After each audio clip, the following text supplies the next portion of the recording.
آگے تو میں چونکہ پچھلا سوال جو ریفرنس میں تھا تو ہاں ہمیں بتائیے کہ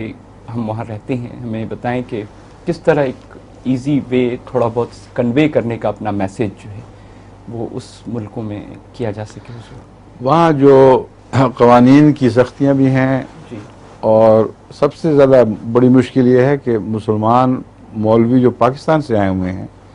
اور کچھ بنے ہوئے مولوی، وہ شرارت پہ ہمیشہ تلے رہتے ہیں۔ اس لیے وہاں کے لوگ اگر سادہ مزاج و شریف بھی ہوں، اور بعض دفعہ وہ خود دعوت دیتے ہیں فکر کو اور تبادلہ خیرات چاہتے ہیں، یہ شریر ان کی یہ رپورٹیں جب کرتے ہیں تو پھر وہ آپ سے اپنا ہاتھ کھینچ لیتے ہیں جی اور بالکل الگ ہو جاتے ہیں، بلکہ آپ کے خلاف گواہی دے دیں گے کہ ہاں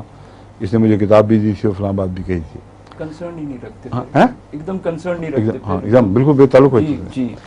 اس لیے احتیاط بہت ضروری ہے ان لوگوں سے متعلق۔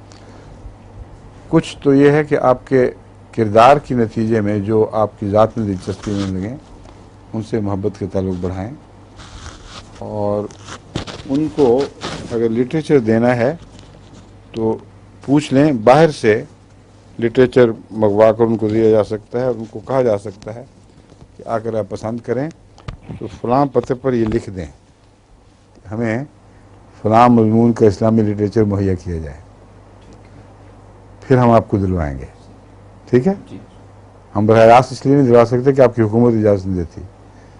مگر باہر والوں کو تو اوپر تو پابندی نہیں ہے، اس لیے پتے میں آپ کو دیتا ہوں، آپ وہاں سے منگوائیے۔ تو جن میں سنجیدگی ہے وہ منگوائیں گے جی اور آپ پر کوئی حرف نہیں آئے گا۔ ٹھیک ہے؟ صحیح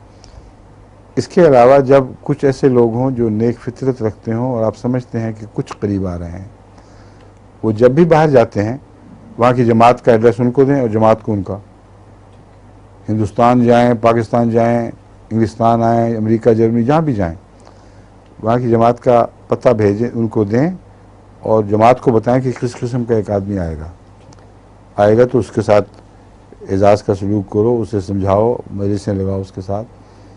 یہ کہنے سے انشاءاللہ امید ہے پھر